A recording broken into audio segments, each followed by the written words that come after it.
नमस्कार, मैं डॉक्टर इंदिरा गोस्वामी, सह आचार्य गृह विज्ञान विभाग, एमएस कॉलेज बीकानेर से एमए फाइनल होम साइंस के स्टूडेंट्स के लिए एक टॉपिक लेकर उपस्थित हूँ। इस विषय का शीर्षक है प्रसार शिक्षा के सिद्धांत, प्रिंसिपल्स ऑफ एक्सटेंशन एजुकेशन। प्रसार शिक्षा का मूल उद्देश्य मानव व्यवहार में परिवर्तन लाना एवं व्यक्ति को प्रगति की ओर प्रेरित करना है। यह मानव व्यवहार के 3 पहलुओं पर आधारित है। नंबर 1, ज्ञान और जानकारियों में परिवर्तन। नंबर 2, कार्यकुशलता में वृद्धि। और नंबर 3, मनोवृत्ति में परिवर्तन या व्यक्ति की सोच को सकारात्मक बनाना। प्रसार शिक्षा का मूल उद्देश्य मानव का कल्याण है।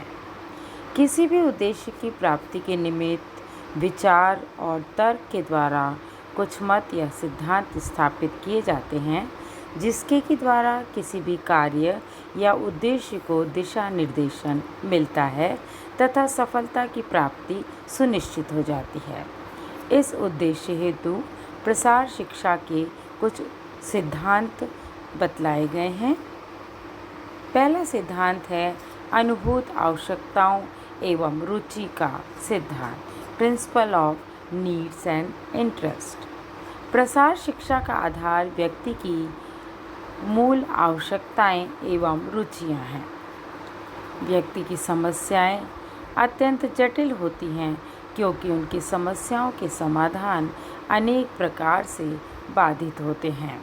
प्रसारकर्ता का ये मुख्य कर्तव्य होता है कि वह लोगों की रुचियों और आवश्यकताओं को समझकर उसके अनुसार सहज एवं ग्राह्य समाधान ढूंढे। व्यक्ति को जब उसकी समस्याओं का समाधान मिल जाता है और उनकी आवश्यकताओं की पूर्ति हो जाती है, तभी कोई भी कार्यक्रम सफल माना जाता है। दूसरा सिद्धांत है जड़ से प्रारंभ करने का सिद्धांत, principle of gross root beginning. किसी भी समस्या के उन्मूलन के लिए जरूरी है कि उसकी जड़ तक पहुंचा जाए और उसके निराकरण के लिए उपाय ढूंढे जाए। समस्या की जड़ तक पहुंचकर ही कारण और निदान निकाले जा सकते हैं। प्रसार कार्यकर्ता को सबसे पहले देखना होता है कि लोगों की वर्तमान परिस्थितियां क्या हैं, उनकी आर्थिक स्थिति, बौद्धिक और शैक्षिक सामर्थ्य, आवासीय संसाधन संपन्नता। इन संदर्भों के अंतर्गत वर्तमान स्थिति को देखते हुए कार्यक्रम की योजना बनानी होती है। तीसरा सिद्धांत है सहभागिता का सिद्धांत। किसी भी कार्यक्रम में व्यक्ति की भूमिका सर्वप्रमुख होती है। कार्यक्रम के क्रियान्वयन में जब व्यक्ति स्वयं अपनी सहभागिता निभाता है, तब उसका जुड़ाव उस कार्यक्रम से बढ़ता जाता है। प्रसार कार्यक्रम में सभी व्यक्तियों की सहभागिता महत्वपूर्ण होती है। विभिन्न बाल विकास के कार्यक्रमों, पोषाहार कार्यक्रम, आंगनबाड़ी कार्यक्रम, स्वास्थ्य सुरक्षा संबंधी कार्यक्रम, इसके अलावा विद्यालय संबंधी कार्य, प्रौढ़ शिक्षण संबंधी कार्य, विभिन्न श्रमदान कार्यक्रम, इन सभी में युवा वर्ग और महिलाओं की सहभागिता महत्व रखती है।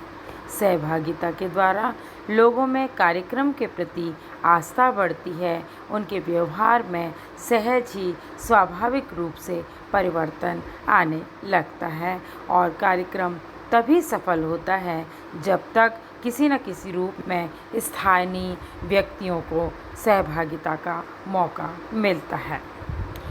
विभिन्न कार्यक्रमों में निर्णय प्रक्रिया में जब तक लोगों की हिस्सेदारी होती है, तभी कार्यक्रम के वांछित लक्ष्य तक पहुंचने में और कार्यक्रम की सफलता में की संभावना बढ़ जाती है। अगला सिद्धांत है लचीलापन या नमनीयता का सिद्धांत, प्रसार शिक्षण पद्धति में लचीलापन होना बहुत ज़रूरी है। विभिन्न परिवेशों, विभिन्न स्थानों और व्यक्तियों के निमित्त इसके स्वरूप में परिवर्तन लाना होता है। जिस परिवेश, जिस स्थान या जिस व्यक्ति के निमित्त कार्यक्रम चलाना होता है, उसी को लक्षित करके कार्यक्रम को नियोजित करना होता है। अतः प्रसार शिक्षण पद्धति में पर्याप्त लचीलापन होना जरूरी है। ऐसा भी पाया गया है कि एक ही क्षेत्र में एक ही कार्यक्रम को जब कुछ वर्षों के अंतराल में चलाया जाता है तो लोगों के शैक्षिक आर्थिक स्तर में तो परिवर्तन आता ही है, साथ ही लोगों की आवश्यकताएं भी बदल जाती हैं। फलस्वरूप कार्यक्रम के नियोजन में अंतर लाना आवश्यक हो जाता है। अगला सिद्धांत है स्वेच्छा से शिक्षा का सिद्धांत। सीखने की क्रिया स्वैच्छिक होनी चाहिए। किसी भी प्रकार के दबाव में आकर किया गया काम स्थायी स्वभाव ग्रहण नहीं कर पाता है। अतः प्रसार शिक्षा के अंतर्गत मानव के व्यवहार में परिवर्तन लाने पर जोर दिया जाता है, अर्थात व्यक्ति की मनोवृत्ति, दृष्टिकोण या उसकी सोच में परिवर्तन जरूरी है। फलस्वरूप व्यक्ति स्वतः ही प्रेरित होकर आगे बढ़ता है। स्वेच्छा से प्रेरित व्यक्ति समस्याओं के हल ढूंढने के प्रति भी उत्साहित होता है, जबकि दबाव में यदि किसी व्यक्ति को काम करने के लिए कहा जाता है तो वह व्यक्ति शीघ्र ही हतोत्साहित हो जाता है और यह उसके विकास की गति को अवरुद्ध बनाता है। अगला सिद्धांत है स्वयं की सहायता का सिद्धांत। जब व्यक्ति स्वतः प्रेरित होता है और उत्प्रेरित होकर अपने उत्थान के लिए कार्य करता है, अपनी सहायता के लिए स्वयं ही प्रयत्नशील रहता है, तो ऐसी स्थिति में उसके द्वारा किया गया कार्य, सीखा गया कार्य स्थायी होता है। स्वयं अपने कार्य को करके व्यक्ति अधिक सीखता है और यह सीखा गया ज्ञान उसके लिए स्थायी रूप ले लेता है।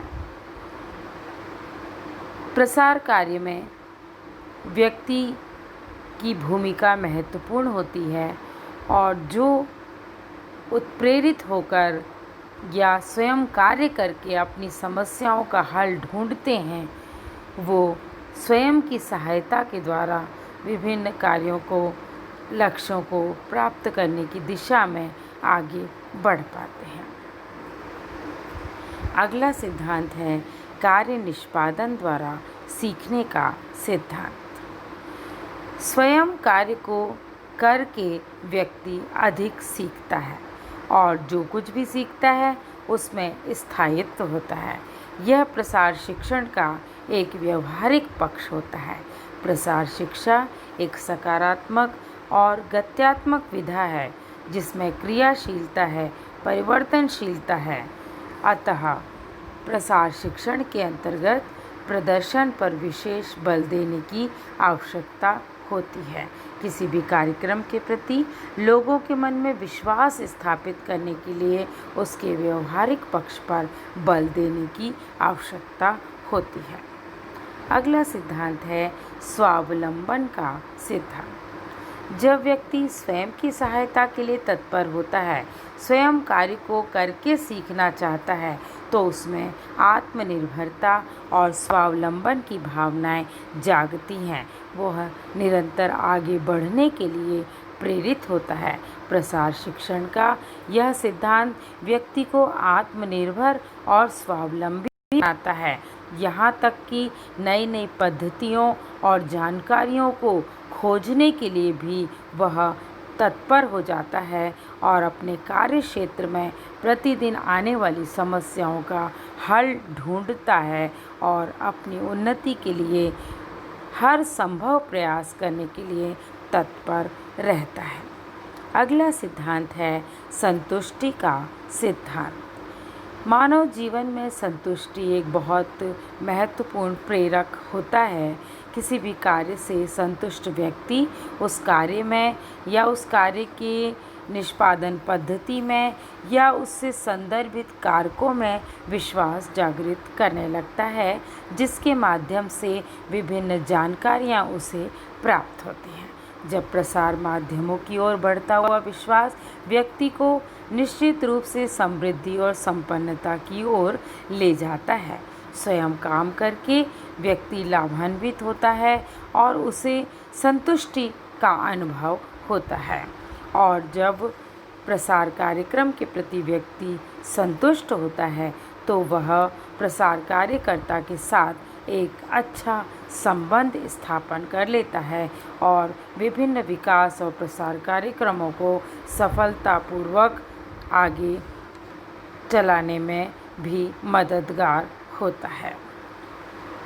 अगला सिद्धांत है अभिप्रेरणा एवं प्रोत्साहन का सिद्धांत। प्रसार शिक्षा में अभिप्रेरणा और प्रोत्साहन जैसे प्रेरक तत्व बहुत ही महत्वपूर्ण होते हैं। स्वयं कार्य करके व्यक्ति जब संतुष्टि का अनुभव करता है तो वह और अधिक काम करने के लिए उत्साहित होता है, प्रेरित होता है, प्रोत्साहित होता है और दूसरों की प्रेरणा का भी स्रोत बनता है। जब किसी भी प्रसार कार्यक्रम का आरंभ होता है तो कार्यकर्ता अनुनय विनय के द्वारा कुछ लोगों को उन्हें अपनाने के लिए प्रेरित करता है, समय समय पर प्रोत्साहित करता है और कार्यक्रम की सफलता के बाद वही लोग अन्य व्यक्तियों को आगे कार्यक्रम के निमित्त उत्प्रेरित या प्रोत्साहित भी करते हैं।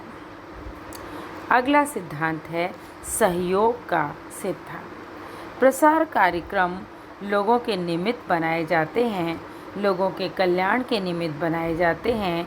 इनके क्रियान्वयन के लिए लोगों से सहयोग लेना एक महत्वपूर्ण शर्त होती है। प्रसार कार्य के अंतर्गत सभी कार्यक्रम लोगों के सहयोग से ही चलाना संभव होता है। लोगों का विश्वास और सहयोग प्राप्त करके ही प्रसार कार्यक्रम को क्रियान्वित और साकार रूप दिया जा सकता है। अगला सिद्धांत है सहभागिता का सिद्धांत। किसी भी कार्यक्रम में व्यक्ति अपनी भूमिका या अस्तित्व को सदैव ढूंढता है। कार्यक्रम के क्रियान्वयन में जब व्यक्ति भाग लेता है तो उसका जुड़ाव कार्यक्रम से बढ़ता जाता है। वह विभिन्न कार्यक्रमों में अपनी सहभागिता के द्वारा वांछित लक्ष्य तक पहुंचने में सफल होता है। अगला सिद्धांत है संपूर्ण परिवार तक पहुंचने का सिद्धांत। हर व्यक्ति किसी न किसी परिवार से जुड़ा होता है। संपूर्ण समाज में परिवार का एक केंद्रीय स्थान होता है। प्रसार कार्यक्रम समुदाय की उन्नति, परिवार की उन्नति और प्रत्येक व्यक्ति की उन्नति के लिए बनाए जाते हैं। अतः परिवार का हर सदस्य इसमें भागीदार होता है। प्रसार शिक्षा का यह सिद्धांत इस बात पर बल देता है कि प्रसार कार्यक्रम परिवार के हर एक सदस्य के निमित्त हो। पूरे परिवार के उत्थान की कल्पना इस कार्यक्रम के द्वारा की जा सकती है। प्रसार कार्यक्रम में विशेष रूप से महिलाओं और युवा वर्ग की सहभागिता को विशेष महत्व दिया जाता है। अगला सिद्धांत है धीमा किंतु सतत विकास का सिद्धांत। शीघ्रता से किसी भी कार्यक्रम को संपन्न नहीं किया जा सकता,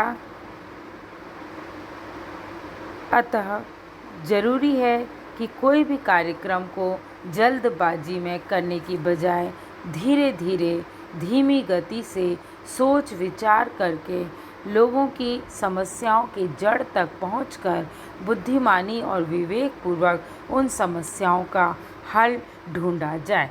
लोगों को नई नई जानकारियां दी जाए, उनके ज्ञान में परिवर्तन किया जाए, उनकी कार्यदक्षता में वृद्धि की जाए और उनकी सोच को सकारात्मक बनाने का प्रयास किया जाए।